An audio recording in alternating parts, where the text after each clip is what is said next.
Good morning student. हम लोग concentration of solution पढ़ रहे थे और इस कंसंट्रेशन ऑफ सॉल्यूशन में दो टॉपिक अब तक हम लोग कंप्लीट कर चुके हैं, एक मोलरिटी और दूसरा मोलरिटी। अब इसके बाद में जब सॉल्यूशन टॉपिक स्टार्ट किए थे उस वक्त भी ही आपको बताया था कि the concentration of A solution can be expressed in terms of molarity, molarity, mole fraction, mass percentage, volume percentage, mass by volume percentage and ppm. तो वहीं से हम लोग अब आगे की तरफ में बढ़ते हैं, यानी कि आज हम लोग एक नया टॉपिक स्टार्ट करेंगे यानी मोल फ्रैक्शन। और मोलरिटी में कुछ और कंसेप्चुअल क्वेश्चन आएगा, उसको हम लोग फिर से जब ये सभी का सभी कंसंट्रेशन का मेथड कंप्लीट हो जाएगा तो इसे कोरिलेट करके फिर से एक बार मोलरिटी और मोलरिटी पर आएंगे। अभी फिलहाल हम लोग मोल फ्रैक्शन स्टार्ट करते हैं। मोल फ्रैक्शन, जैसा कि इसके नाम से ही पता चल रहा है ये फ्रैक्शन है, लेकिन किसका? मोल का। अब किसके मोल के बारे में? तो यहां कंपोनेंट ऑफ सॉल्यूशन के मोल के बारे में कहा जा रहा है। मोल फ्रैक्शन का डेफिनेशन है, it is the simplest ratio of number of mole of A component and the total number of mole in A solution. यानी कि जिस कंपोनेंट का मोल फ्रैक्शन निकालना है उसके नंबर ऑफ मोल को सॉल्यूशन में प्रेजेंट टोटल नंबर ऑफ मोल से डिवाइड कर देंगे, वो उसका मोल फ्रैक्शन वैल्यू निकल जाएगा। इसे समझाने के लिए हम एक एग्जांपल लेते हैं आपको। मोल फ्रैक्शन के लिए सपोज मान लें कि ये solution is binary solution. Binary solution कहने का मतलब होता है जिसमें दो कंपोनेंट हो। A solution has two component A and B और A का नंबर ऑफ मोल A में है। A नीचे में लिखते हैं सबस्क्रिप्ट के फॉर्म में, and the number of mole of B is NB। अब जब डेफिनेशन के अनुसार से हम लोग देखेंगे तो डेफिनेशन बताता है mole fraction is the ratio of number of mole of the component and the total number of mole in solution. तो अगर हमें मोल फ्रैक्शन कंपोनेंट ए का निकालना है, यानी मोल फ्रैक्शन ऑफ ए, इसे सिंबॉलिक फॉर्म में काई ए से रिप्रेजेंट किया गया है। कैपिटल एक्स के जैसा ये दिखता है लेकिन इनका प्रोनाउंसिएशन काई होता है, किया है। इट इज रिप्रेजेंटेड बाय काई। और ये ए का मोल फ्रैक्शन है तो ए को सबस्क्रिप्ट के फॉर्म में रखते हैं। तो मोल फ्रैक्शन ऑफ ए निकालना हो then it would be equal to Na divided by Na plus Nb। क्योंकि इस सॉल्यूशन में दो ही कंपोनेंट है तो A के नंबर ऑफ मोल को टोटल नंबर ऑफ मोल से डिवाइड कर देंगे। सिमिलरली अगर मोल फ्रैक्शन B का निकालना हो तो यहां ये फार्मूला हो जाएगा Nb divided by Na plus Nb।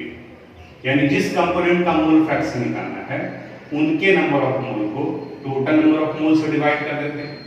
एक और एग्जांपल से समझाते हैं आपको। मान लीजिए एक क्वाटरनरी सॉल्यूशन है which has four component A, B, C and D। The number of mole of A is Na, number of mole of B is Nb, number of mole of C is Nc and the number of mole of D is Nd। अब इस condition में अगर आपको यहां A का mole fraction निकालना हो तो the number of moles of A divided by total number of moles. तो यहां फोर कंपोनेंट्स हैं A, B, C, D। तो यहां ये वैल्यू हो जाएगा Na plus Nb plus Nc plus Nd, यानी कि सारे से डिवाइड कर दें। अगर कोई आपसे कहे कि मोल फ्रैक्शन ऑफ D कितना होगा तो number of mole of D divided by Na plus Nb plus Nc plus Nd। तो बिल्कुल सिंपल कंसेप्ट है। बाइनरी सॉल्यूशन है तो टू कंपोनेंट्स होगा तो Na divided by Na plus Nb। अगर 3 है तो उसके नंबर ऑफ मोल को 3 नंबर ऑफ मोल से डिवाइड कर देंगे। इस तरीके से मोल फ्रैक्शन निकलेगा। अब थोड़ा सा और आगे बढ़ते हैं। अगर मान लिया कि दो कंपोनेंट है किसी सॉल्यूशन में और अगर हम कहें कि A का 80% है तो B का कितना परसेंट होगा? आप तुरंत बताओगे 20%। क्यों?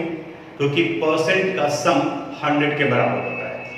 तो जब A 80 है तो B 20 होगा। तो जिस तरह से सारे परसेंट का सम 100 के बराबर होता है, उसी तरह से सारे फ्रैक्शन का सम 1 के बराबर होता है। यानी कि सारे फ्रैक्शन को ऐड कर दोगे तो 1। तो फर्स्ट वाले केसेस में सिर्फ 2 कंपोनेंट्स थे A एंड B, तो यहां पर इस जगह पर mole fraction of A plus mole fraction of B it would be equal to 1। अब इससे फायदा क्या होगा, अगर किसी एक का मोल फ्रैक्शन दिया हुआ है तो दूसरे का मोल फ्रैक्शन निकाल सकते हैं 1 माइनस काई बी, या अगर काई बी निकालना हो तो 1 माइनस काई बी। ध्यान दीजिएगा एक्स ए नहीं बोलेंगे, इसे काई ए एंड काई बी बोलेंगे। उसी तरह से अगर यहां हमें निकालना होगा तो चूंकि 4 कंपोनेंट है तो इस कंडीशन में chi A plus chi B plus chi C plus chi D it would be equal to होगा 1, यानी इनके सब के सम के बराबर है। तो जनरली हम लोग को जो क्वेश्चन मिलेगा इस लेवल में वो बाइनरी सॉल्यूशन होता है। तो बाइनरी सॉल्यूशन में 2 कंपोनेंट होंगे, जिसमें से एक सॉल्यूट हो सकता है और दूसरा सॉल्वेंट हो सकता है। तो डेफिनेशन हम समझते हैं कि क्लियर हो गया होगा। Mole fraction is the ratio of number of mole of A component and total number of mole in the solution. जिस कंपोनेंट का मोल फ्रैक्शन निकालना है उसके मोल को टोटल नंबर ऑफ मोल से डिवाइड कर देंगे। कुछ न्यूमेरिकल्स पर आएंगे तो थोड़ा और कंसेप्ट क्लियर होगा। क्योंकि फार्मूला है ये, तो इन सबको स्टेटमेंट डेफिनेशन आपका पीडीएफ में दे दिए हैं, बाकी ये फार्मूला आप नोट कर लीजिएगा अपनी कॉपी में। अब मोल फ्रैक्शन से रिलेटेड कुछ क्वेश्चन बनाएंगे, तब वहां पर क्लियर होगा कि ये किस तरीके से वैल्यू निकाला जाता है। तो एक क्वेश्चन बनाते हैं हम लोग। सपोज क्वेश्चन में दिया हुआ है 20 gram of sodium hydroxide NaOH is dissolved in 90 gram of water to prepare its aqueous solution। Sodium hydroxide को 90 ग्राम वाटर में डिसॉल्व किया गया and you have to determine the mole fraction of each component. तो सबसे पहले आप ये देखो कि ये सॉल्यूशन का टाइप कौन सा होगा, बाइनरी है, टर्नरी है या क्वाटरनरी है। तो इस सॉल्यूशन में 20 ग्राम सोडियम हाइड्रोक्साइड को 90 ग्राम H2O में ऐड किया गया। It means it has 2 component NaOH and H2O। अब इसमें से सॉल्यूट और सॉल्वेंट ये भी आप डिसाइड कर सकते हो, सब बताया हुआ है पहले। सॉल्यूट वो होगा जिनका अमाउंट कम होगा। सोडियम हाइड्रोक्साइड सॉल्यूट के रूप में काम करेगा और वाटर सॉल्वेंट के रूप में काम करेगा। तो हम लोग को दोनों का मोल फ्रैक्शन वैल्यू निकालना है। तो दोनों का पहले नंबर ऑफ मोल निकालेंगे। तो according to question mass of sodium hydroxide NaOH it is given 20 gram. इनका मोलर मास निकाल लेते हैं। इनका मोलर मास आएगा 40 ग्राम पर मोल। अब यहां से इसका मोल निकालो। अब यहां आप इसको A B कुछ भी मान सकते हो, लेकिन इनसे आगे को या समझने में ज्यादा आसानी हो तो इसके फार्मूले को ही सबस्क्रिप्ट में लिख देते हैं। तो यहां number of moles of NaOH है, तो सबस्क्रिप्ट में आप इसे NaOH लिखिए, तो कोई कंफ्यूजन भी नहीं रहेगा। मोल किसका मोल निकल रहा है, तो सोडियम हाइड्रोक्साइड का। Mass by molar mass 20 divided by 40 1/2, या इसी को हम लोग लिख सकते हैं 0.5। दूसरा कंपोनेंट है वाटर। तो मास ऑफ H2O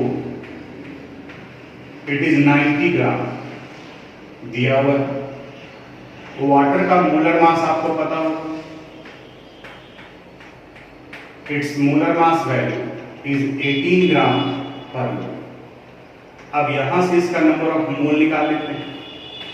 तो number of moles of H2O, देखो ये NaOH का था इसलिए फार्मूला में NaOH लिखे। ये वाटर का मोल निकाल रहे हैं इसलिए H2O लिख रहे हैं। 90 डिवाइडेड बाय 18, ये वैल्यू आ जाएगा 5 नंबर ऑफ मोल। अब दोनों कंपोनेंट का नंबर ऑफ मोल निकल गया, सोडियम हाइड्रोक्साइड का भी और वाटर का भी। अब अगर हमें मोल फ्रैक्शन निकालना हो NaOH का, तो डेफिनेशन के अनुसार से होगा number of moles of sodium hydroxide divided by number of moles of sodium hydroxide plus number of moles of water H2O. Sodium hydroxide का number of mole 0.5, sodium hydroxide 0.5 plus 5, ये value हो जाएगा 0.5 divided by 5.5, it means 1/11। क्योंकि ये mole fraction है तो आप इसको फ्रैक्शन में भी छोड़ सकते हो, डेसिमल में कन्वर्ट करने का कोई जरूरत नहीं है। अब दूसरा कंपोनेंट का भी निकालना है, मोल फ्रैक्शन ऑफ H2O। इसका फार्मूला हो जाएगा number of moles of H2O divided by number of moles of H2O plus number of moles of NaOH। Number of moles of H2O 5 divided by 5 plus 0.5, 5 divided by 5.5 और ये value आ जाएगा 10/11। Solve करके यहां से भी निकाल सकते थे, या एक मेथड और ये हो सकता था कि जब एक कंपोनेंट का निकल गया 1/11, तो जब आपको वाटर का निकालना था तो मोल fraction of H2O 1 minus mole fraction of NaOH 1 minus 1/11, 11 minus 1/11, it means 10/11। तो यहां से भी आप निकाल सकते थे, यानी कि जब टू बी बाइनरी सॉल्यूशन था तो इस तरीके से निकाल सकते हैं। तो यहां आप ये देखिए कि किस तरीके से मोल फ्रैक्शन निकालना है, सब कुछ पहले पढ़ा हुआ है। मोल फ्रैक्शन में जितने कंपोनेंट हैं उन सब का सबसे पहले नंबर ऑफ मोल निकाल लोगे, फिर एक एक कंपोनेंट के नंबर ऑफ मोल को पूरे सॉल्यूशन में प्रेजेंट नंबर ऑफ मोल से डिवाइड कर देंगे, वो उसका मोल फ्रैक्शन निकल जाएगा, जैसे कि यहाँ बताया। मोल फ्रैक्शन से रिलेटेड एक और न्यूमेरिकल बनाते हैं ताकि आपका कंसेप्ट जो हो क्लियर हो। सपोज मान ली कि इस जगह पर एक क्वेश्चन दिया हुआ है 8 ग्राम मीथेनॉल, मीथेनॉल का फॉर्मूला होता है CH3OH, and 23 gram of ethanol C2H5OH are mixed to form non aqueous solution. अब थोड़ा सा पीछे से वाली बात को भी रिकॉल करते चलते हैं। अगर वाटर प्रेजेंट है सॉल्वेंट के फॉर्म में, then the solution is called aqueous, और वाटर के अलावा कोई भी दूसरा सॉल्वेंट हो तब उन्हें हम लोग नॉन एक्वस सॉल्वेंट कहते हैं। तो यहाँ बताया जा रहा है कि मीथेनॉल और इथेनॉल को मिलाया गया, क्योंकि यहाँ चूंकि वाटर नहीं है तो इसलिए अल्कोहल है दोनों का, तो ये नॉन एक्वस सॉल्यूशन की कैटेगरी में आएगा। मीथेनॉल का अमाउंट 8 ग्राम है, इथेनॉल का अमाउंट 23 ग्राम है, इसका मतलब ये सॉल्यूट होगा और ये सॉल्वेंट। कई जगह पर ऐसा भी हो सकता है कि सॉल्यूट और सॉल्वेंट दोनों का मास सेम हो जाए, तो जब दोनों का मास सेम हो जाए तो दोनों के डेंसिटी को देखोगे, क्योंकि कंपोनेंट अलग अलग है तो डेंसिटी अलग अलग होगा। तो अगर दोनों का वॉल्यूम सेम है, उस कंडीशंस में जिनका डेंसिटी ज्यादा होगा उसे हम लोग सॉल्वेंट कंसीडर करेंगे और जिनका कम होगा उसे सॉल्यूट मानेंगे। लेकिन यहाँ तो इस क्वेश्चन में कोई टेंशन ही नहीं है, दिख रहा है कि मीथेनॉल सॉल्यूट है और इथेनॉल सॉल्वेंट के रूप में यूज किया गया है। अब निकालते हैं इन दोनों का पहले नंबर ऑफ मोल। तो according to question, mass of methanol CH3OH it is 8 gram. इनका मोलर मास निकाल लेते हैं, 12 + 3 15 1 16 एंड 16 32 ग्राम पर मोल। अब इनका नंबर ऑफ मोल, आप इस जगह पर सिंबल देने के लिए फिर आप फ्री हैं, आप A या B भी मान सकते हैं, लेकिन जो भी मानना हो यहाँ इंडिकेट करना होगा। मीथेनॉल और इथेनॉल का फर्स्ट लेटर अलग अलग है, मीथेनॉल का फर्स्ट लेटर M हो गया और इथेनॉल का फर्स्ट लेटर E हो गया, तो हम यहाँ पर M भी लिख सकते हैं। आप ये पूरा फॉर्मूला CH3OH भी लिख सकते हैं, यानी यहाँ कोई कंफ्यूजन नहीं होना चाहिए। जो भी आपको मानना है A, B, X, Y वो यहाँ इंडिकेट करोगे ताकि पता चले कि ये मोल किसका है, तो मीथेनॉल का है। Mass by molar mass 8 divided by 32, 1/4 या 0.25 भी लिख सकते हैं। अगर फ्रैक्शन में आ रहा है तो फ्रैक्शन में भी आप छोड़ सकते हो। दूसरा कंपोनेंट है ethanol. Mass of ethanol C2H5OH, it is 23 ग्राम, और इनका मोलर मास निकालेंगे आप, ये वैल्यू आ जाएगा 46 ग्राम पर मोल, यानी number of mole of ethanol. Ethanol को हम लोग ई से रिप्रेजेंट करते हैं, 23 डिवाइडेड बाई 46, इट मीन्स 0.5, ये इनका नंबर ऑफ मोल हो। अब इसके बाद मोल फ्रैक्शन, अगर मिथेनॉल का निकालते हैं तो number of moles of methanol by number of moles of methanol plus number of moles of methanol. Methanol का number of mole 0.25 divided by 0.25 plus 0.5, 0.25 divided by 0.75, यानी ये वैल्यू आ जाएगा 1/3। तो जब एक का निकल गया तो दूसरे का आपको निकालना है, तो या तो आप इसी तरह से फॉर्मूला यूज करोगे, number of moles of ethanol divided by ethanol plus methanol, या फिर एक और ऑप्शन है 1 minus mole fraction of methanol, 1 minus 1/3, ये वैल्यू हो गया 2/3, नंबर ऑफ मोल फ्रैक्शन निकल गया। अब इसी तरह से आगे बनाएंगे भी हम लोग। इस क्वेश्चन को और एक दो स्टेप बढ़ा सकते थे। इसी क्वेश्चन में कह देगा कि आप मोलरिटी निकालिए, तो मोलरिटी के लिए number of mole of solute. अब देखो सॉल्यूट कौन है यहाँ पर, मिथेनॉल, तो मिथेनॉल का नंबर ऑफ मोल निकल गया, कितना वैल्यू आया है 0.25 divided by mass of solvent.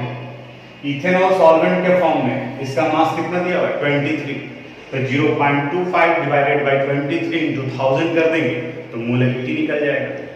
अगर मोलरिटी कहा जाता है निकालने के लिए, तो यहाँ मोलरिटी पहले दोनों का सॉल्यूट और सॉल्वेंट दोनों के मास को ऐड कर देंगे, यानी कि मास ऑफ सॉल्यूशन निकल गया 31 ग्राम। मोलरिटी के लिए आपको वॉल्यूम चाहिए, तो वॉल्यूम के लिए डेंसिटी दिया हुआ रहेगा, वहां से वॉल्यूम निकाल लेंगे तो फिर मोलरिटी की निकल जाएगा। यानी कि एक ही साथ में हम लोग मोलरिटी और मोल फ्रैक्शन ये तीनों पार्ट भी निकाल सकते हैं। आगे देखिए इसको भी नोट करेंगे। अब जो क्वेश्चन सोल्व करने जा रहे हैं उसमें मोलरिटी और मोल फ्रैक्शन इन तीनों को इंक्लूड कर देंगे, इसलिए अब जरा ध्यान से समझना। क्वेश्चन दिया हुआ है 30 ग्राम ऑफ यूरिया, यूरिया का फार्मूला अब तो याद हो गया होगा, कई बार यूज किए हैं इसको, NH2CONH2 is dissolved in 90 gram of water, 90 gram of water to prepare its aqueous solution, and the density of the solution is 1.2 gram per milliliter। यानी कि यहाँ डेंसिटी भी दिया हुआ है, and you have to determine the concentration in terms of molarity and in mole fraction, यानी कि इन तीनों पार्ट में निकालना है। अब यहाँ इस क्वेश्चन को देखने से लग रहा है कि 30 ग्राम यूरिया को डिसॉल्व किया गया, इट मींस यूरिया सॉल्यूट के रूप में काम कर रहा है, 90 ग्राम H2O में डिसॉल्व किया गया है, यानी ये सॉल्वेंट के रूप में काम कर रहा है। तो मोलरिटी के लिए हमें चाहिए मोल सॉल्यूट का, मोलरिटी के लिए हमें मोल चाहिए सॉल्यूट का, और मोल फ्रैक्शन के लिए भी सॉल्यूट का चाहिए। हाँ, मोल फ्रैक्शन में सॉल्वेंट का भी मोल चाहिए होगा। तो पहले जो डाटा चाहिए उसको हम लोग निकाल देते हैं, जो इंफॉर्मेशन दिया उसको सेपरेट कर लेते हैं। तो according to question, mass of urea NH2CONH2 ये दिया हुआ है 30 ग्राम। इनका मोलर मास आपको याद भी होगा क्योंकि कई बार यूज किए हैं, इट इज 60 ग्राम पर मोल। अब यहां से इसका मोल निकाल देते हैं, और यूरिया है तो यू कर देते हैं, number of mole of urea. तो यूरिया के लिए जब यू कर रहे हैं तो वाटर के लिए हम लोग क्या यूज कर लेंगे, W। तो पता चल जाएगा कि किसका नंबर ऑफ मोल है, number of mole of urea mass by molar mass 30 divided by 60, it means 0.5 urea का निकल गया। मास ऑफ सॉल्वेंट, और सॉल्वेंट के फॉर्म में वाटर यूज किया गया है H2O, ये वैल्यू दिया हुआ है 90 ग्राम। अब देखो मोलरिटी निकालना आसान हो गया, number of mole of solute bye mass of solvent 1000 से मल्टीप्लाई कर देंगे, लेकिन हमें मोलरिटी भी निकालना है और मोल फ्रैक्शन भी निकालना है। तो पहले मास ऑफ सॉल्वेंट 90 ग्राम है, इसका मोलर मास निकालो। मोलर मास वाटर का आता है 18 ग्राम पर मोल, ग्राम पर मोल। अब इसका मोल निकाल लेते हैं, जो मोल फ्रैक्शन में यूज होगा। Number of moles of water 90 divided by 18, ये वैल्यू आ गया 5। अब मोल फ्रैक्शन भी निकल जाएगा इन दोनों से, मोलरिटी निकल जाएगा इन दोनों से, लेकिन अभी एक और डाटा चाहिए मोलरिटी निकालने के लिए। मोलरिटी निकालने के लिए हमें चाहिए वॉल्यूम, और वो भी किसका? सॉल्यूशन का। यहाँ सॉल्यूशन न देकर के सॉल्यूट और सॉल्वेंट का मास दिया हुआ है, तो इन दोनों के मास को ऐड करें तो सॉल्यूशन का मास निकल जाएगा। तो अभी इस स्टेप में बढ़ते हैं। मास of solution, mass of solution, solute plus solvent, solute का मास 30, सॉल्वेंट का मास 90, 30 प्लस 90, ये वैल्यू आ गया 120 ग्राम। डेंसिटी ऑफ सॉल्यूशन दिया हुआ है 1.2 ग्राम पर मिलीलीटर। तब यहां से आप वॉल्यूम निकालो, volume of solution, density is equal to formula होता है मास बाय वॉल्यूम, तो volume would be equal to mass by density. तो मास ऑफ सॉल्यूशन है 120 divided by 1.2, it means 100 millilitre. अब सारा रॉ मटेरियल हमारे पास में आ गया। अब सिर्फ जो निकालना है उसका फार्मूला लिखेंगे और इनमें से वैल्यू पुट कर देंगे। सॉल्यूट का नंबर ऑफ मोल,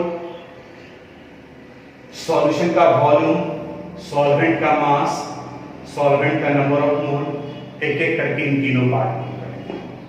हमें चूंकि आगे बनाने के लिए इसे इरेज करना पड़ेगा, आप यहां तक कॉपी में लिख लोगे, उसके बाद फिर आगे वीडियो बढ़ा करके फिर उसके बाद वाले पार्ट को नोट करोगे। अब यहां तक हम इसे इरेज करते हैं।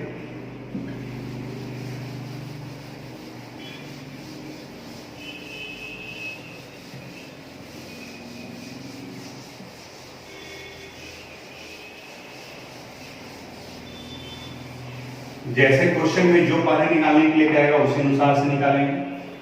सपोज मान लीजिए कि हमें पहले कहा गया मोलरिटी निकालने के लिए, तो फार्मूला एक बार जरूर लिखो। Molarity is equal to number of mole of solute, solute के नंबर ऑफ मोल को वॉल्यूम ऑफ सॉल्यूशन से डिवाइड कर देते हैं, और अगर वॉल्यूम ऑफ सॉल्यूशन मिलीलीटर में है तो मल्टीप्लाई कर देंगे 1000 से। Number of mole of solute यानी यूरिया का number of mole 0.5 by 100 into 1000, ये वैल्यू आ गया 5 मोलर। मोलरिटी इसलिए कैपिटल एम यूज की। सेकेंड वाले क्वेश्चन में मोलरिटी निकालते हैं। Molarity, number of mole of solute, mole of solute divided by mass of solvent, mass of solvent. अगर ये ग्राम में है तो इसे मल्टीप्लाई कर देंगे 1000 से। Number of mole of solute निकल गया 0.5, मास ऑफ सॉल्वेंट दिया हुआ है 90 इंटू 1000। इसे डिवाइड करोगे तो ये 5.5555 जाएगा, तो इसी को राउंडिंग ऑफ करके हम लोग 5.56 मोलर लिख सकते हैं, यानी कि स्मॉल एम।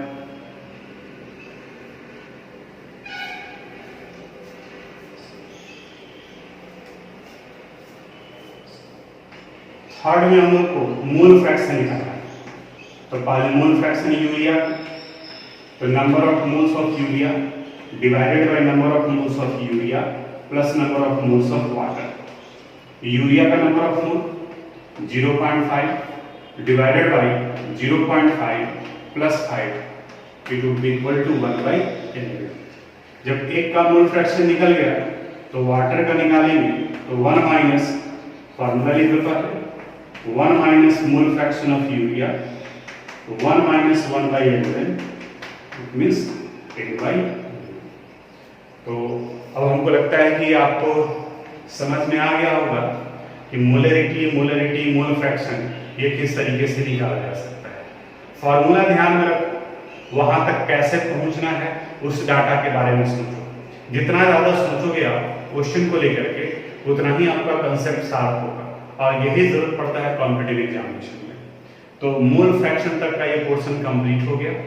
इन सारे क्वेश्चन को आप अपने कॉपी में लिखोगे, और जो प्रैक्टिस क्वेश्चन है उसको आप सोल्व करोगे, और फिर असाइनमेंट में आप सबमिट कीजिए। मोलरिटी और मोल फ्रैक्शन के बाद में अब और छोटे छोटे कुछ टर्म्स हैं, mass percentage, volume percentage, mass by volume percentage और ppm।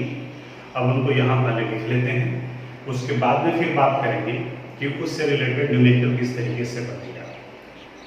मास परसेंटेज,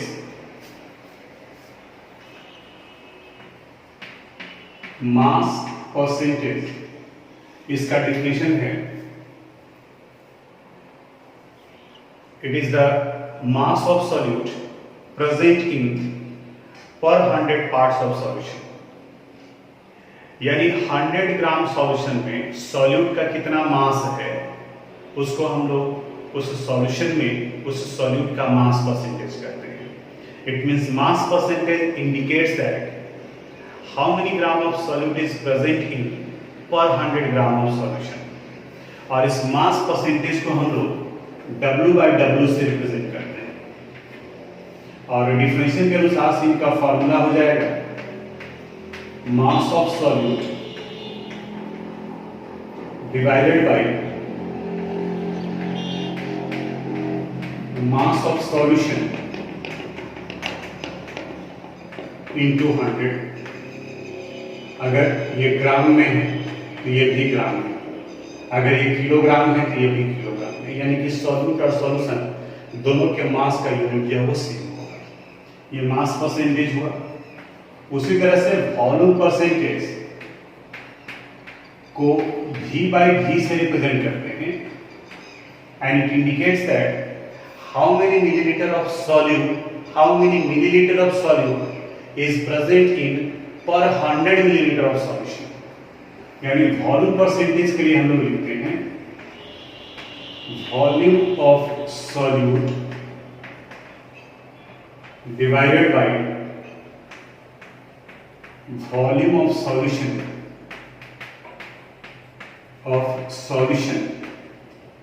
अगर ये मिलीलीटर में है तो ये भी मिलीलीटर में होगा, और मल्टीप्लाई कर देंगे 100 से।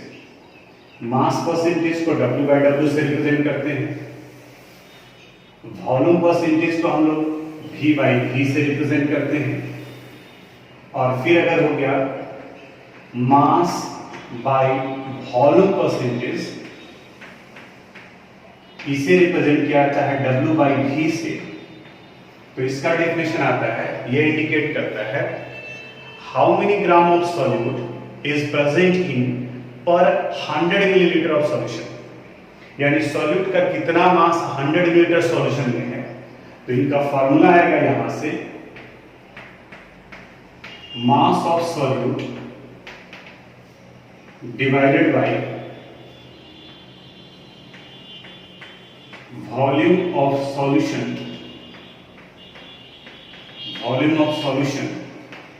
अगर ये ग्राम में है, ये मिलीलीटर में है, तो इन्हें मल्टीप्लाई कर देंगे 100 से। ये हो गया मास बाय वॉल्यूम परसेंटेज। और वही एक और टर्म आता है पार्ट्स पर मिलियन, इसको शॉर्ट में हम लोग ppm लिखते हैं। पार्ट्स पर मिलियन का यूज हम लोग तब करते हैं, जैसे देखो सेंट का मतलब 100 होता है, तो 100 से मल्टीप्लाई कर दे तो परसेंट हो गया। पार्ट्स पर मिलियन, तो मिलियन यानी कि 10⁶, तो 100 की जगह अगर 10⁶ यूज कर लेंगे तो पर मिलियन हो जाएगा। तो इनका इस्तेमाल तब करते हैं जब सॉल्यूशन के कंपैरिजन में कम अमाउंट में प्रेजेंट हो। जैसे जनरली पॉल्यूटेंट्स को ppm में रिप्रेजेंट किया जाता है।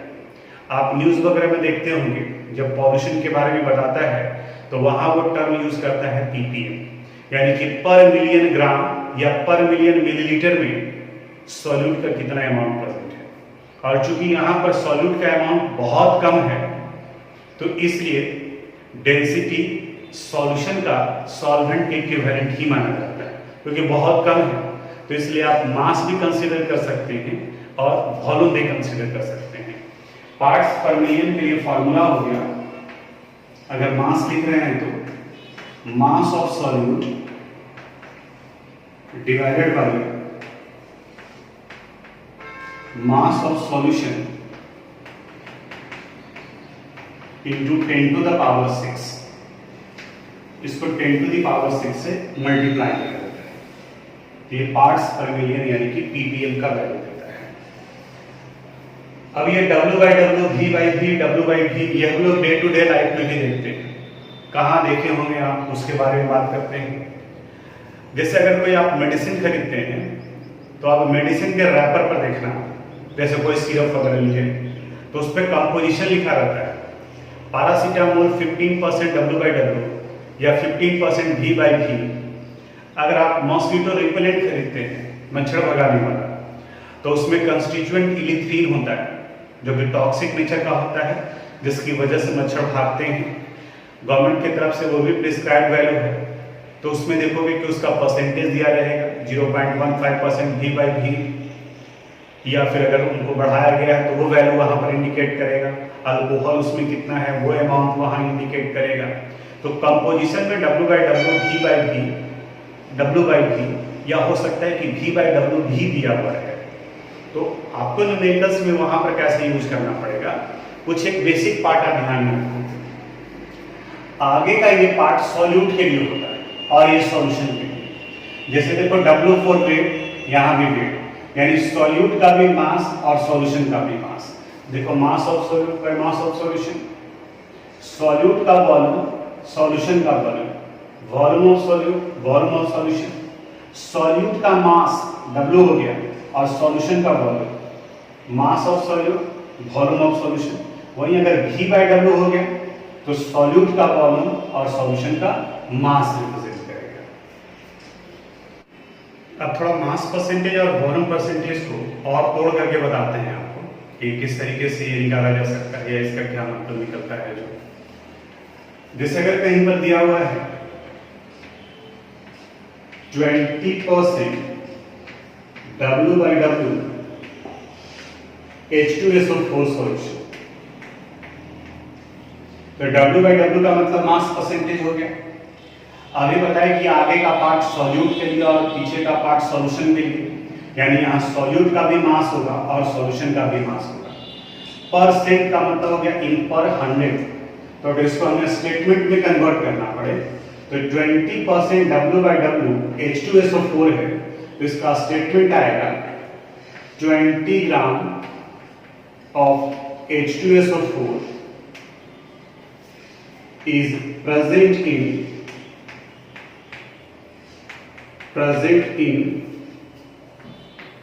100 ग्राम ऑफ सॉल्यूशन, यानी 100 ग्राम सॉल्यूशन में प्रेजेंट है। अगर कहीं लिखा हुआ है suppose 25% V by V CH3OH solution. अब देखो यहाँ सॉल्यूट का भी वॉल्यूम लेना है, सॉल्यूशन का भी वॉल्यूम लेना है, तो इसको स्टेटमेंट में करेंगे। ये 20 था तो इसलिए 20 ग्राम, ग्राम के लिए क्योंकि मास था, यहाँ 25 और ये भी है तो यहाँ लिखेंगे हम लोग 25 millilitre of CH3OH in 100 millilitre of solution, 100 millilitre of solution, क्योंकि सॉल्यूशन का भी यहां वॉल्यूम दिया हुआ था। अगर कहीं दिया हुआ है 30% W by V NaOH solution. और हमको लग रहा है कि अब दिमाग में आ रहा होगा बात की क्या लिखने जा रहे हैं। 30 W है, यानी कि सॉल्यूट का मास लेना है।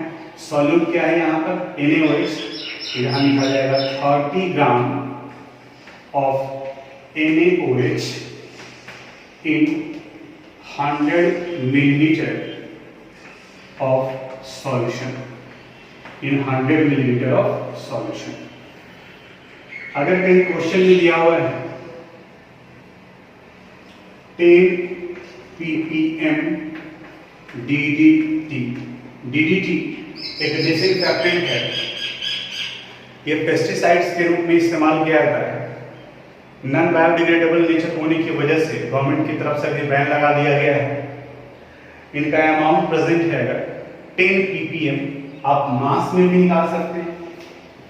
तो यहां लिखा जाएगा 10 ग्राम ऑफ DDT, ये केमिकल सब्सटेंस है, is present in 10 to the power 6 gram of solution. क्योंकि सब जगह पे परसेंट था तो 100 आ गया था सॉल्यूशन, और यहाँ ppm पार्ट्स पर मिलियन है तो मिलियन होने की वजह से यहाँ 10 to the power 6 यूज हुआ। इसको भी आप कॉपी में लिख लोगे और जो कुछ प्रैक्टिस क्वेश्चन में देंगे उसको आप स्टेटमेंट में इस तरीके से कन्वर्ट कर दोगे। और अब इसके बाद में अगले क्लास में इससे रिलेटेड न्यूमेरिकल कैसे होगा उस वाले पोर्शन में पढ़ेंगे, यानी कि कंसंट्रेशन ऑफ सॉल्यूशन के अब एंड की तरफ में पढ़ रहे हैं, यानी इससे रिलेटेड क्वेश्चन और फिर एक दो टिपिकल क्वेश्चन होगा उसके बारे में हम डिस्कस करेंगे।